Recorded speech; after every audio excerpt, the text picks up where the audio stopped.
Bom dia, meus irmãos. Vamos dar continuidade aos nossos estudos sobre o Credo Apostólico. E hoje, especialmente, é a nossa segunda aula. Nós trataremos sobre Deus Pai. Sobre Deus Pai. Nossos estudos, relembrando, têm como base, como ponto de partida, o Catecismo de Heidelberg, que é uma das 3 formas de unidade das igrejas reformadas, e os comentários de Zacarias Ursinos, que é um dos idealizadores do próprio Catecismo. E na primeira aula, em uma aula introdutória, nós vimos algumas noções basilares mesmo, necessárias para a compreensão do Credo Apostólico. E iniciaremos a compreensão do seu conteúdo percebendo e nós iniciamos a compreensão do seu conteúdo percebendo a sua estrutura tripartida com base nas pessoas da divindade em seus principais ofícios. Então é a pergunta 24. Nós refletimos sobre a pergunta 24 do Catecismo de Heidelberg. Como esses artigos são divididos? Os artigos do Credo Apostólico. Resposta em 3 partes. A primeira é de Deus Pai e nossa criação, a segunda de Deus Filho, a nossa redenção, o terceiro de Deus, o Espírito Santo e nossa santificação. E nós refletimos um pouco sobre a doutrina bíblica da Trindade também. Mas hoje, nós continuaremos estudando, especialmente refletindo sobre a primeira parte de Deus Pai. O texto do Credo Apostólico diz: creio em Deus Pai, Todo-Poderoso, Criador dos céus e da terra. E vamos já refletir agora na pergunta 26. Pergunta 26. O que tu crês quando dizes: eu creio em Deus, Pai Todo-Poderoso, Criador do céu e da terra? Resposta da pergunta 26. Que o Pai eterno de nosso Senhor Jesus Cristo, que do nada fez os céus e a terra, com tudo que neles há, que igualmente o sustenta e governa por seu conselho e providência eternas, o é por causa de Cristo, seu Filho, meu Deus e meu Pai, em quem confio tão inteiramente que não tenho dúvidas, mas ele me proverá todas as coisas necessárias para a alma e o corpo, e além disso, que ele fará com que todos os males que enviar sobre mim, neste vale de lágrimas, resultem em meu benefício, pois ele é capaz de fazer isso, sendo Deus Todo-Poderoso e desejoso, sendo um Pai fiel. Graças a Deus. Então percebam, meus irmãos, só com a pergunta aqui, nós já podemos ter uma noção da profundidade que é essa expressão. Crer em Deus Pai Todo-Poderoso, Criador do céu e da terra? Tem poucas palavras, uma expressão simples, mas só pela resposta do Catecismo de Heidelberg ele já carrega um significado muito profundo, muito profundo. E quem leu atentamente já percebeu algumas doutrinas bíblicas já demonstradas já nessa resposta. Mas nós vamos, a partir de agora, esmiuçar um pouco mais essa resposta e tecer algumas considerações sobre essa primeira declaração do Credo Apostólico. Creio em Deus Pai, Todo-Poderoso, Criador do céu e da terra. Primeiro, creio em Deus. O que é crer em Deus? Então, primeira coisa que nós temos que refletir. O que é crer em Deus? Crer em Deus pode ter 2 significados principais. Primeiro, crer que Deus é um. E outro, muito diferente, é crer em Deus. Então, crer que Deus é Deus, que Deus existe, que Deus é uma coisa. Agora, crer em Deus é uma outra coisa distinta.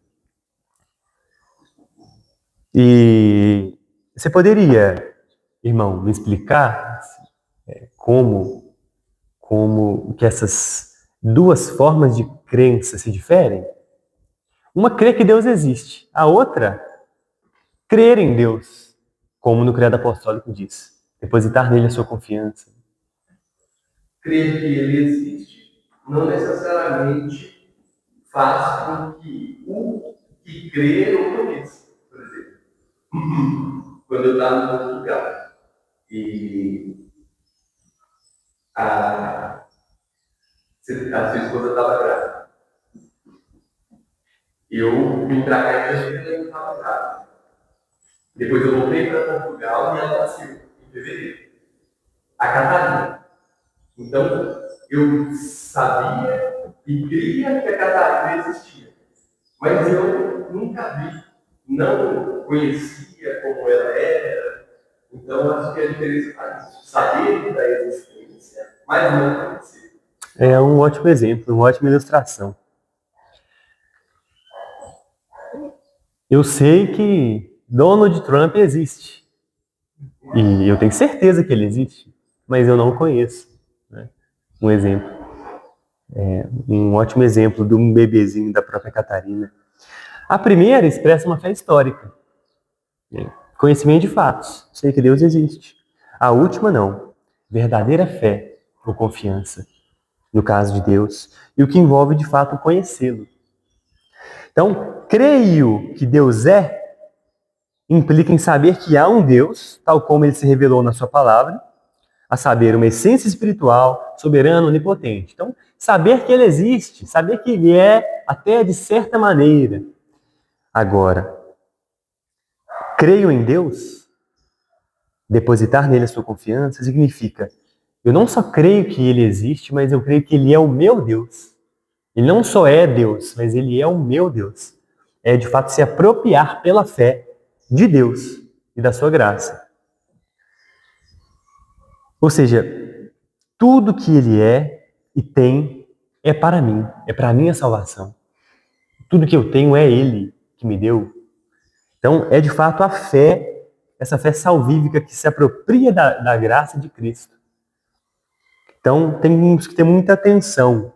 Crer em Deus não significa meramente saber que ele existe. O diabo, a Bíblia diz que o próprio diabo, ele sabe que Deus existe, isso é óbvio. Os demônios sabem, mas os demônios não creem que Deus é o Deus deles. Então, creio em Deus. Um outro pedaço da declaração do credo apostólico é em Deus. Então, creio. O que é crer? Nós já refletimos agora em Deus. O que é esse Deus exatamente? O nome de Deus aqui, ele é considerado essencialmente como Deus Pai, Filho e Espírito Santo. A frase eu creio, com a partícula em, se refere da mesma maneira a todas as três pessoas da divindade. É como se o credo apostólico dissesse: creio em Deus, o Pai Todo-Poderoso, Criador dos céus e da terra. Deus, Filho, Deus, Espírito Santo. Essa partícula em Deus, ela caracteriza todas as três pessoas da divindade. Então não é creio em Deus Pai Todo-Poderoso, creio também em Jesus e creio também no Espírito Santo. Até porque João diz que o próprio Jesus estava com Deus na criação. Então, creio em Deus Pai Todo-Poderoso, Criador do céu e da terra, presume-se também, ao olhar para a Bíblia de João, que Jesus também é o Criador dos céus e da terra, portanto, ele também É o Deus Criador. Mas, como nós vimos na última aula, temos os ofícios principais. Então, apesar de Jesus e o Espírito Santo também serem o Deus Criador, a criação ela é especialmente atribuída ao Pai, como seu ofício. E o credo apostólico, ele está chamando todos de Deus. E há versões dele que trazem isso. Creio em Deus, Pai Todo-Poderoso, Criador dos céus e da terra. E em Deus, Jesus Cristo, seu único Filho, nosso Senhor. Tem outros credos que, por exemplo, a Declaração de Fé da Calcedônia, ela fala mais sobre Jesus, Deus de Deus, deixa isso tudo mais claro, porque aparentemente não estaria claro no credo apostólico. Só que está claro, isso que nós estamos vendo agora, isso está claro. Crer em Deus, o Pai Todo-Poderoso, o Filho e o Espírito Santo. Ou seja, a partícula em Deus, ela na verdade ela está adjetivando e caracterizando todas as três pessoas da divindade em cada parte do credo, certo? Enquanto, por outros motivos, nós também percebemos que Jesus e o Espírito Santo são Deus também. São também criadores, são redentores e são santificadores. Mas é que ele fala em Deus Pai, no diz respeito ao Deus Pai. Não diz, mas eu digo que, além disso, pelo testemunho das Escrituras, nós também vemos que as outras duas pessoas também são Deus. É o exemplo que você mesmo deu. Mas o texto do credo, aí, ele está especificando. Creio em Deus, Pai Todo-Poderoso. Creio em Deus. É como se em cada partícula a gente tivesse que começar dessa maneira. Eu creio em Deus, Pai Todo-Poderoso. Creio em Deus, o Filho, Jesus Cristo. Creio em Deus, o Espírito Santo. Essa partícula, ela adjetiva tudo. Então, mesmo pelo texto do credo apostólico, por mais simples que seja, nós já percebemos aqui a divindade de Cristo e do Espírito Santo também. O em Deus não adjetiva só o Deus Pai. É como se depois de Deus tivesse dois pontos. Exatamente. E três itens. Item A, Deus Pai. Item B, Deus Filho. Item C, Deus Espírito Santo. Exatamente. Porque nós não cremos no Filho e no Espírito Santo menos do que no Pai. A crença neles é a mesma, é igual. A outra partícula é a partícula Pai. Então, creio em Deus e Pai. A partícula Pai, o que ela significa para nós? De acordo com as Escrituras. O nome Pai, de modo geral, nas Escrituras, ele é atribuído ao Deus Trino, a toda a essência divina. Então, individualmente, a primeira pessoa da divindade é chamada de Pai, mas o Deus Trino também é chamado de Pai, nas Escrituras. A divindade, a essência divina completa, é chamada de Pai também. Mas, quando o nome Pai é contrastado com o nome do Filho, ele é tomado de uma forma pessoal e significa a primeira pessoa da divindade. E é o que acontece aqui no credo. Então, aqui, não está se referindo ao Deus Trino, nessa primeira partícula, e sim à primeira pessoa da divindade. Porque ele é contrastado com o Filho, Jesus Cristo, seu único Filho, nosso Senhor. Então, a primeira pessoa da divindade ela é chamada de Pai. E por que ela é chamada de Pai? Ela é chamada de Pai com respeito a Cristo, que é o seu Filho unigênito, com respeito a todas as criaturas, porque Deus Pai adotou como seus filhos e fez com eles, com que eles fossem aceitos em Jesus, seu Filho amado. Também com respeito aos eleitos, Então, com respeito a Cristo, com respeito a todas as criaturas e com respeito aos eleitos. Deus, a primeira pessoa da divindade, é chamado de Pai. E crer em Deus Pai, portanto, é crer naquele Deus que é o Pai de nosso Senhor Jesus Cristo. Primeiro ponto. Efésios 1:3 diz: bendito Deus e Pai de nosso Senhor Jesus Cristo, o qual nos abençoou com todas as bênçãos espirituais nos lugares celestiais em Cristo. Então é crer nisso, crer que Deus Pai é o Pai de nosso Senhor Jesus Cristo. Esse é o primeiro ponto. Quando nós declaramos, creio em Deus Pai Todo-Poderoso. Dizer que Ele é Pai significa Ele é Pai do nosso Senhor Jesus Cristo. E além disso, é crer que Ele também é meu Pai. Então, por causa de Cristo, inclusive, e Ele, além de ser Pai de Cristo, Ele é o meu Pai. E como meu Pai, Deus tem uma afeição paternal por mim. Por Jesus Cristo e por causa de Jesus Cristo, em quem Ele me adotou como seu filho. Então, percebam, meus irmãos, que crer em Deus Pai significa crer na adoção em Jesus Cristo. Essa simples partícula de declaração do credo apostólico, ela está nos ensinando a doutrina da adoção, a doutrina da eleição. Então, quando declaramos crer em Deus Pai, nós estamos declarando que Ele é o Pai de Jesus, Ele é o nosso Pai.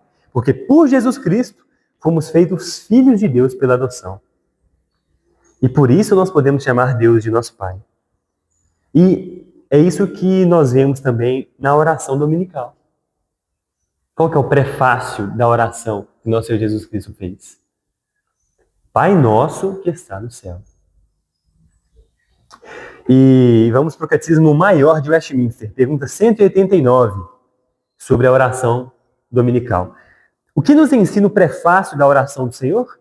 Resposta. O prefácio da oração do Senhor, que é Pai Nosso que está no céu, nos ensina, quando orarmos, a nos aproximarmos de Deus com confiança na sua bondade paternal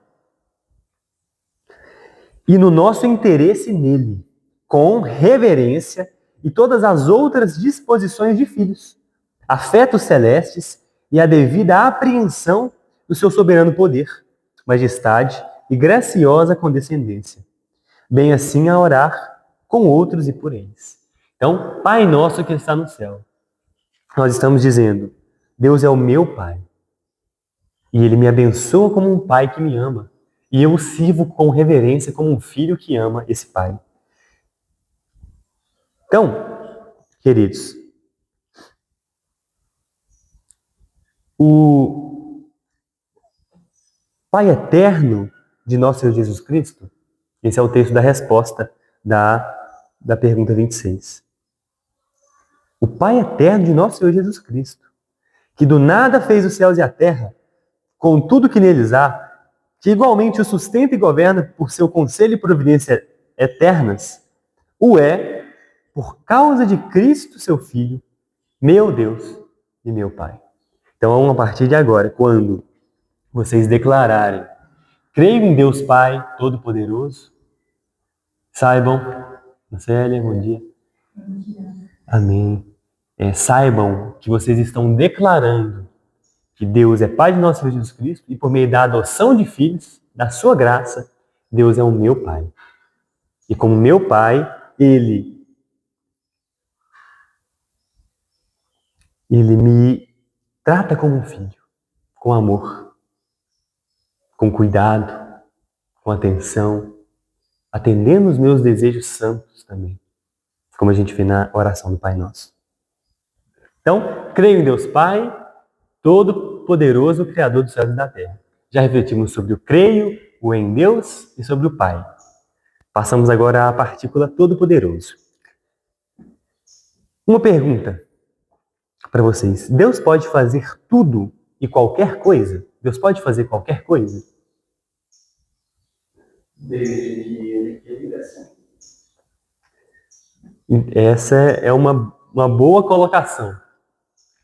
Então, de forma objetiva, não é qualquer coisa. Porque a gente ouve, Marcelo. Não, Deus pode fazer tudo, qualquer coisa. E claro que quando nós falamos isso, nós estamos falando sobre a potência de Deus. Ele é perfeito. Agora, a sua perfeição, a sua soberania e a sua onipotência, que são 3 dos atributos relacionados ao poder, não são maiores ou substituem os outros atributos. Porque Deus também é justiça, graça, bondade, verdade. Então pensem, Deus é onipotente, pode fazer qualquer coisa, mas Deus é verdade. Aí pode surgir uma pergunta simples, mas até interessante, para buscar essa compreensão do que Deus de fato é. Deus é onipotência, mas Ele é verdade. Deus pode fazer tudo? Sim, tudo, qualquer coisa. Então Deus pode mentir? Deus pode mentir? Se a gente esquecer do atributo da verdade, a gente pode afirmar que sim, porque Ele pode fazer tudo. Mas como todos os atributos se comunicam, é impossível um Deus que pode fazer tudo mentir. Então, vamos fugir da hipótese. Não vamos falar se. Deus pode mentir? Não. Não, Deus não pode mentir. Por quê? Porque Ele é verdade. Então, Ele não pode fazer tudo, absolutamente. Mas nós vamos refletir um pouco melhor sobre isso. Então, Deus pode fazer tudo e qualquer coisa? Tem uma resposta melhor para isso. Explicar a onipotência de Deus, há uma maneira melhor de explicar a onipotência de Deus, Dona Célia. Então, crer no Deus Todo-Poderoso é crer num Deus tal que é capaz de fazer tudo o que deseja se não for contrário à sua natureza. Tem uma pergunta do Catecismo Infantil que, de forma bem simples, pergunta: Deus pode fazer tudo, todas as coisas? E a resposta das crianças tem que ser: Deus pode fazer toda a sua santa vontade. Porque tudo que Deus faz é a sua vontade, que é santa, que é perfeita, que é verdadeira e que é imutável. Como o irmão William disse, os atributos de Deus eles são completamente comunicáveis entre si. E não sei se vocês já ouviram falar de um possível problema sobre a onipotência de Deus, que é o da pedra. A falácia da pedra. Só já ouviu falar? Não, sério. É a pergunta, o desafio, né?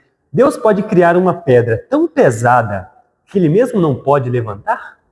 Só já ouviu falar nisso? Não.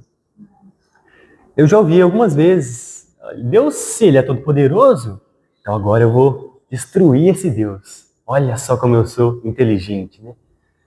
Deus, então, pode criar uma pedra que ele não pode carregar, uma pedra tão pesada que ele mesmo não pode carregar.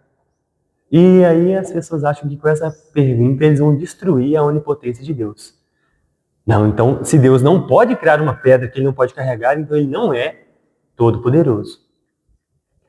E se ele também não pode carregar essa pedra, ele também não é todo-poderoso. Isso, então, qualquer resposta tornaria Deus como não tivesse poder suficiente. Mas essa frase, essa pergunta, ela na verdade é uma falácia. Ela é um erro lógico. Ela não faz sentido, dona Célia. E por isso falácia, ela se baseia em uma ideia falsa.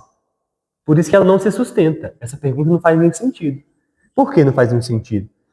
Essa falácia ela não expõe uma falha em Deus, mas uma falha na própria lógica. Ora, pegue essa pergunta e transforme ela numa pergunta parecida para qualquer pessoa. Eu posso falar uma coisa para o William que é verdade e mentira ao mesmo tempo? Óbvio que não. Por quê? Porque as coisas são contraditórias. Então, o erro está na própria pergunta. Essa frase cria um problema contraditório. É contraditório, mas ele não é lógico. Ele não pode ser respondido de jeito nenhum. A onipotência não inclui realizar contradições. Deus é todo-poderoso, mas Deus pode mentir e falar verdade ao mesmo tempo? Não, as coisas são opostas. Contradição.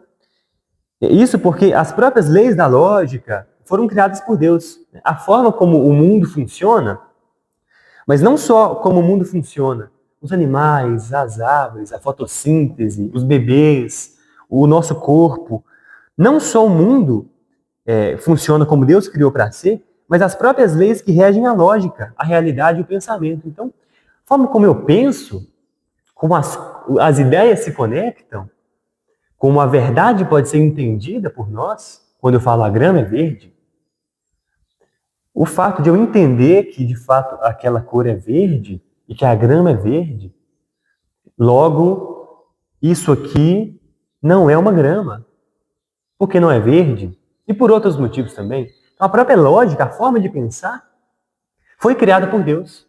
Então, essa pergunta, ela define Deus como onipotente, mas, ao mesmo tempo, pede a existência de algo que negaria essa onipotência. Então, essa pergunta é uma falácia lógica. Ela tem erro interno.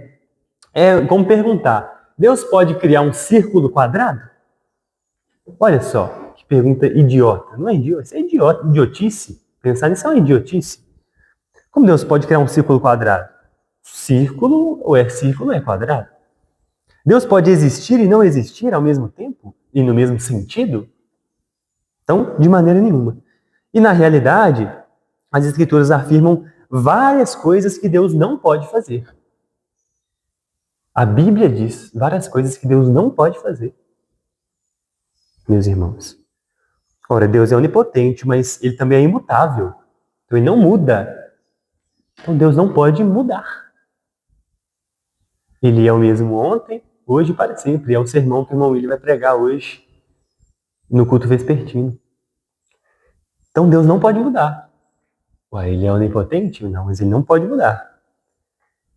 Deus é verdadeiro, então ele não pode mentir. Ele é coerente consigo mesmo. Então Deus não pode negar sua própria natureza. Né? 2 Timóteo 2,13. Vamos abrir lá rapidinho. 2 Timóteo 2,13.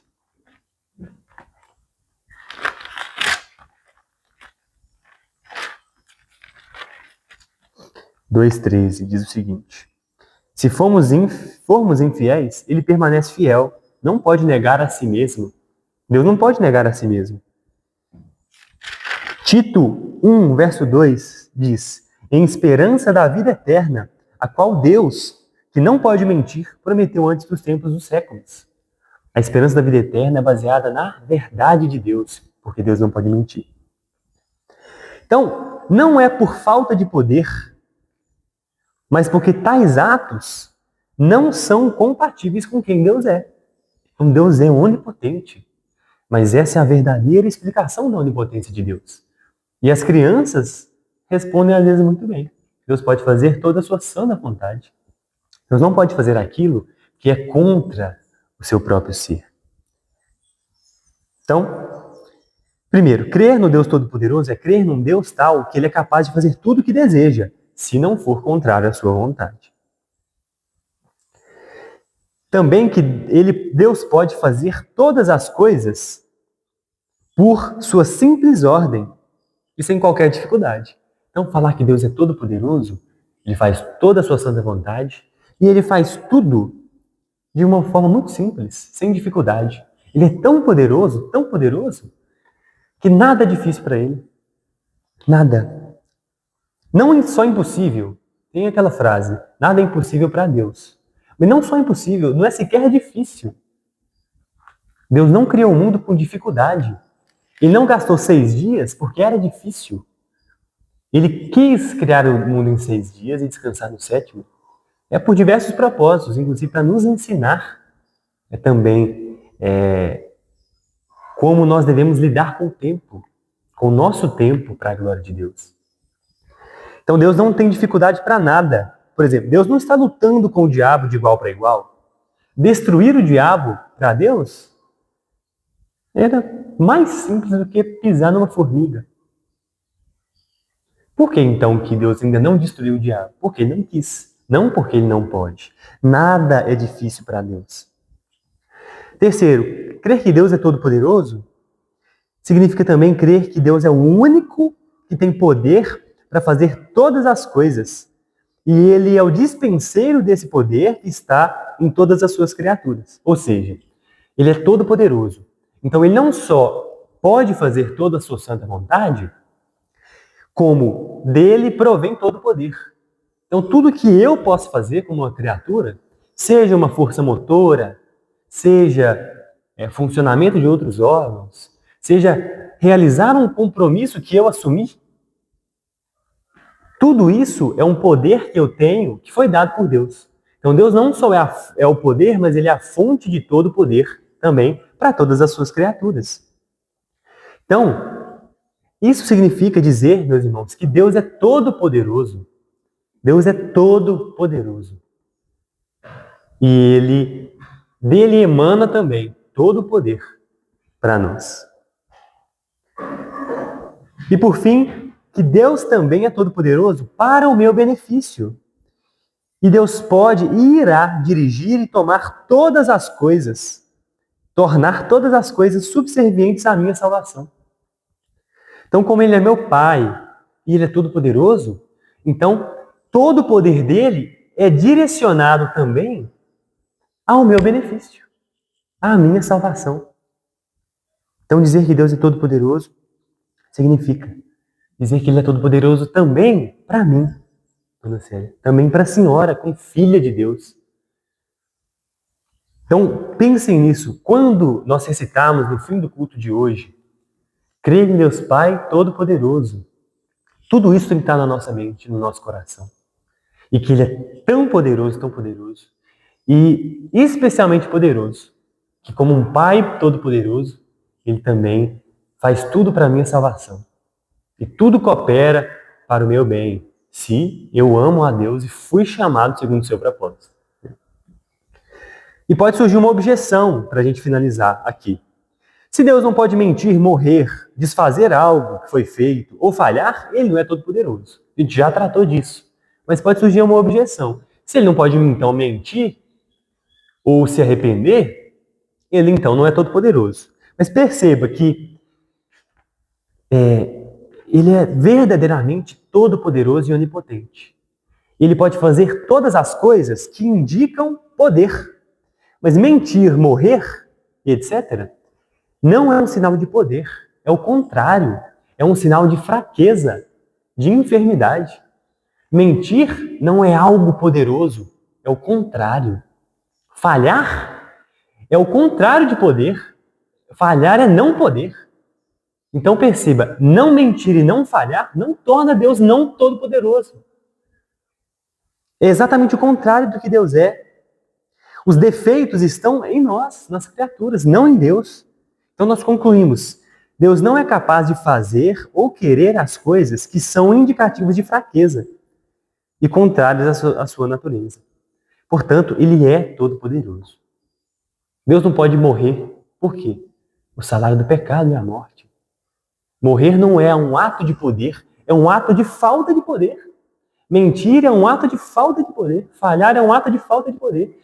Eles são lógicos e essencialmente contrários à natureza do próprio poder em si. E, para concluirmos,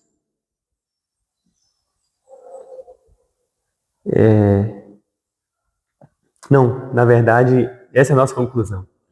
Vocês percebem que faltou ainda uma partícula. Né? A declaração do credo apostólico sobre Deus Pai, qual é? Creio em Deus Pai, Todo-Poderoso, Criador do céu e da terra. E em Jesus Cristo. Começa a falar sobre o Filho. Então nós vimos, creio, o que crer significa. Em Deus, o que em Deus significa. O que Pai, Deus Pai significa. E o que Todo-Poderoso significa. E na próxima oportunidade, nós vamos tratar sobre Deus como Criador do céu e da terra. E vamos terminar o nosso estudo sobre Deus e sobre a sua criação de todas as coisas. E quão profunda é também essa criação. Mas, meus irmãos, já agora, vocês percebem que essa simples declaração, creio em Deus Pai Todo-Poderoso, Criador do céu e da terra, não é tão simples assim, dona Célia. Quando nós declaramos isso no culto, não é simples. Na verdade, essa declaração carrega muito significado. Ela pressupõe a verdadeira fé, não só que Deus existe, mas que Ele é que Ele é o nosso Deus. Também que Ele não somente o Pai é Deus, mas que o Filho e o Espírito Santo também são Deus. E que Deus é Pai de nosso Senhor Jesus Cristo, e pela adoção Ele também é o nosso Pai. E isso engloba crer em toda a obra de salvação que gera e continua gerando e efetivando a nossa adoção. Também crer que Deus pode fazer toda a sua santa vontade. Então percebam, simples palavras. Creio em Deus Pai Todo-Poderoso. 6 palavras. O tanto de significado que não tem. Então quando, meus irmãos, formos recitar o credo apostólico hoje, no fim do nosso culto, em todas as oportunidades, tenham em mente tudo isso. Que Deus é o nosso Pai e Ele é o nosso Deus por causa de Jesus Cristo, nosso Senhor, que nos adotou como filhos. O Filho unigênito, que padeceu e sofreu para nos reconciliar com Deus. E agora nós recebemos o poder de sermos chamados filhos de Deus. Graças a Deus. Algum comentário, alguma pergunta? Alguma coisa, dona Célia, também? Sobre esse assunto de Deus Pai no credo apostólico, outra coisa sobre o credo apostólico? Eu estava lembrando que uma geração na vida, né? E Deus ia fazer isso e tal tempo, e então, pessoas também, e se arrependiam, isso também mais. Certo. Aí a gente fica pensando nesse Deus. Sim. Na verdade, esse texto, eu acho que é em Noé. Né? Em Noé. Fala que Deus se arrependeu de ter feito a raça humana ali. E por isso que ele ia matar e destruir tudo, com o dilúvio. E em outro texto, ele vai falar, Deus não é homem para que minta, nem filho do homem para que se arrependa. Então, realmente, parece ter uma contradição. Então, Deus é todo poderoso, mas Deus não pode se arrepender, como eu afirmei aqui e a própria Bíblia afirma. Então, como então nós devemos enxergar esse texto de que Deus se arrependeu? E essa aqui é uma pergunta boa. Como então interpretar o arrependimento de Deus nesse caso? Ora, a gente já sabe que Deus não se arrepende. Então esse arrependimento ele tem um outro significado. Não quer dizer que Deus ele criou o homem e ele viu que era bom, lá em Gênesis, Deus criou todas as coisas e viu que tudo era bom. Então Deus criou, viu que todas as coisas eram boas, mas depois, lá na frente, depois de alguns anos, ele olhou e falou, não, na verdade não era bom. Então não é isso, porque Deus é imutável. Ele não pode mudar, também nem se arrepender. Logo, e também porque o propósito da criação do homem é também a glória de Deus, ainda que pelo pecado. Porque pelo pecado de um homem nós morremos e o pecado entrou no mundo por causa de Adão, mas também por causa de um homem, Cristo, nós recebemos também a adoção de filhos e fomos salvos desse pecado. Então, o próprio pecado em si, dona Célia, ele glorifica a Deus. Em que pese ele seja uma desobediência da lei de Deus, finalmente, Deus usa até o próprio pecado para a sua própria glória. Então, olha, o Cordeiro de Deus, Jesus é o Cordeiro que foi morto desde a fundação do mundo. Então, antes do homem ser criado, antes de Deus criar Adão, Jesus já era o Cordeiro morto. Então, já era um plano de Deus que Jesus ia morrer para salvar a raça humana. Mas para Jesus morrer e salvar a raça humana, teria que ter o pecado.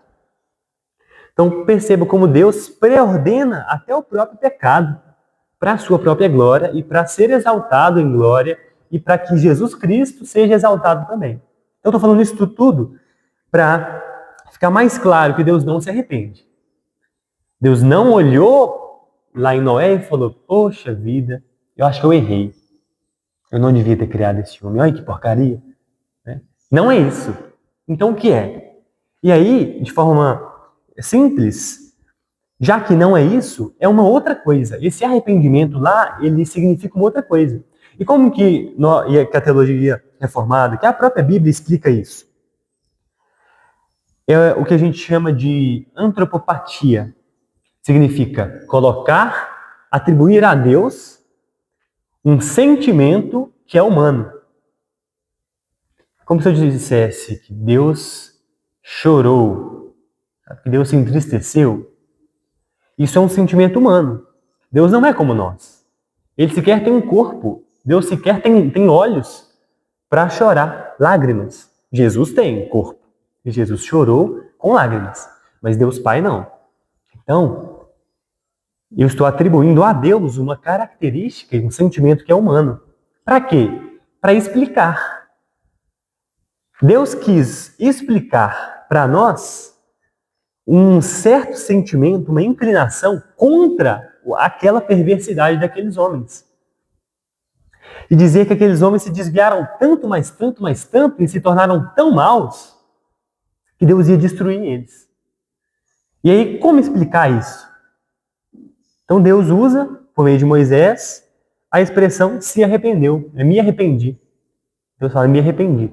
Mas não que Deus tenha se arrependido por ter errado em criar o homem, mas para expressar para nós, para que fique claro, para que nós possamos entender o que Deus sentiu diante daquela perversidade.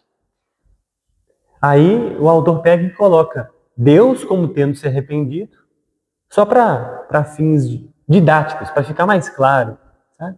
Para que nós pudéssemos entender como Deus se sentiu em relação àquilo.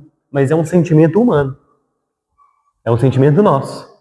Igual quando fala, por exemplo, no Salmo 91, que Deus nos esconde debaixo de suas asas. Deus tem asa? Não tem. Então, o autor do texto bíblico está pegando uma característica de um animal e atribuindo a Deus para transmitir a ideia de que Deus nos protege. Certo? Então, Deus não ruge como um leão. Deus não é um animal em si. Sabe? Então, diversas características e sentimentos humanos são atribuídos a Deus para que a nossa mente fraca consiga entender o que ele quer dizer, o que ele quer transmitir, o que ele sentiu com aquela circunstância. Faz sentido? Fez sentido para a senhora? Foi uma resposta um pouco longa, né? A gente nunca conseguiu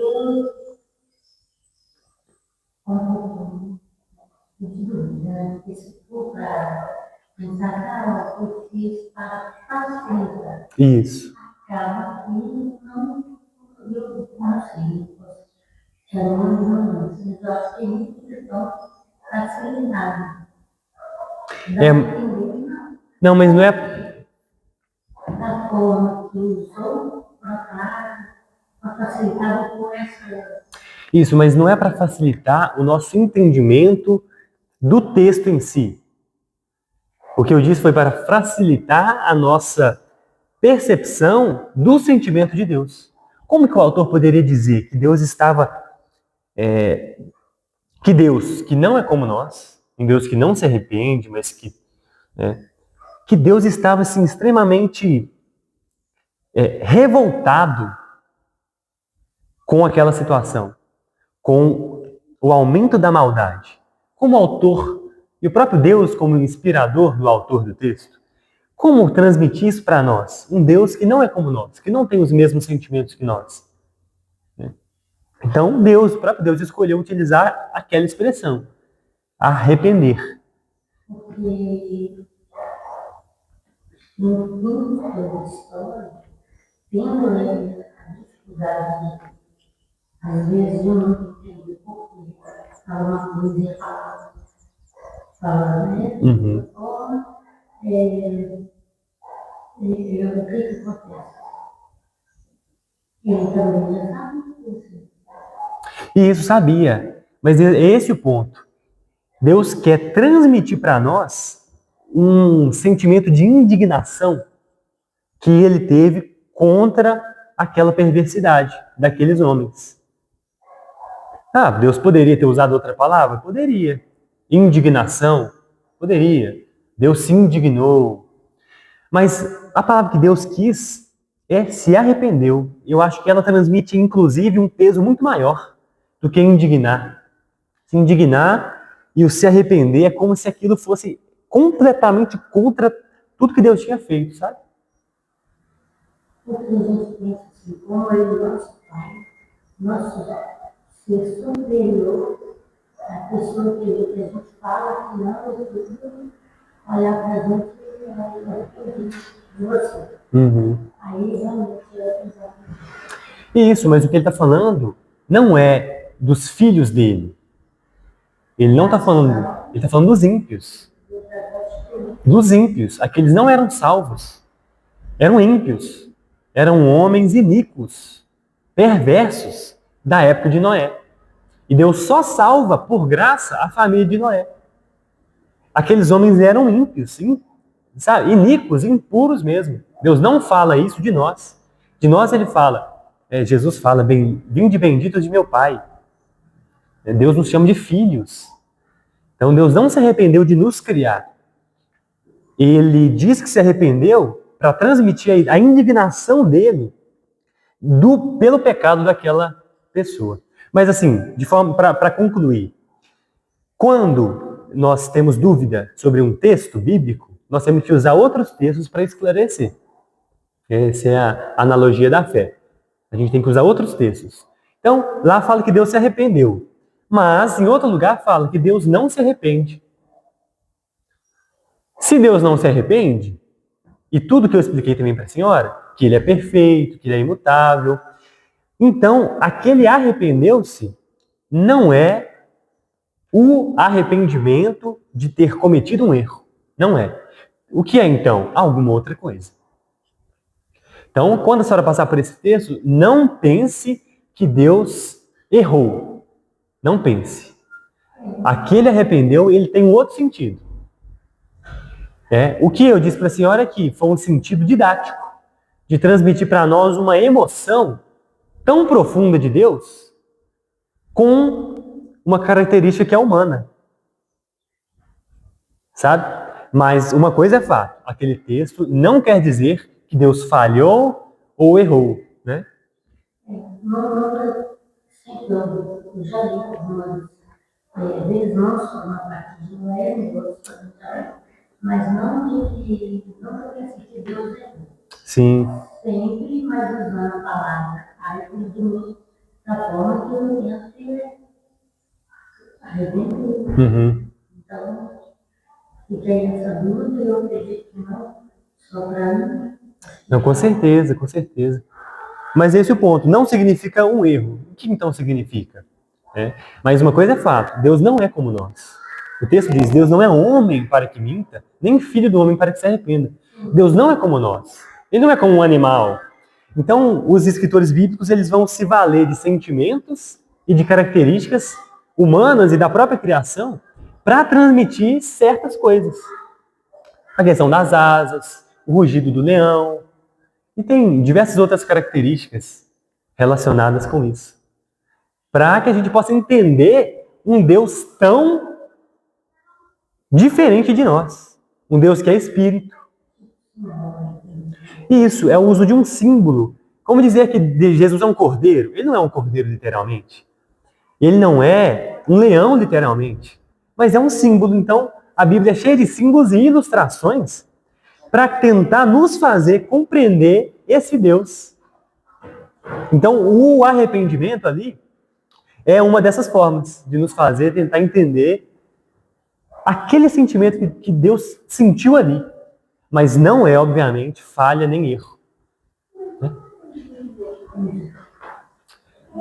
Vamos orar? Então, nosso Senhor Deus, muito obrigado por sua graça, pelo início do dia do Senhor com esse estudo bíblico.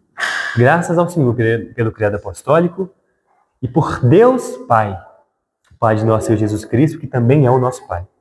Que o Senhor nos ilumine para que, sempre que formos recitar o Criado Apostólico, todas essas verdades aprendidas hoje estejam na nossa mente. Que o nosso coração esteja conectado com a verdade das suas Escrituras, com a verdade que o Senhor é o nosso Deus, que nós cremos, que o Senhor é o nosso Pai também, por causa da adoção de Jesus Cristo, e que o Senhor é todo-poderoso e também o Criador e sustentador de todas as coisas. Em nome de Jesus. Amém. Amém.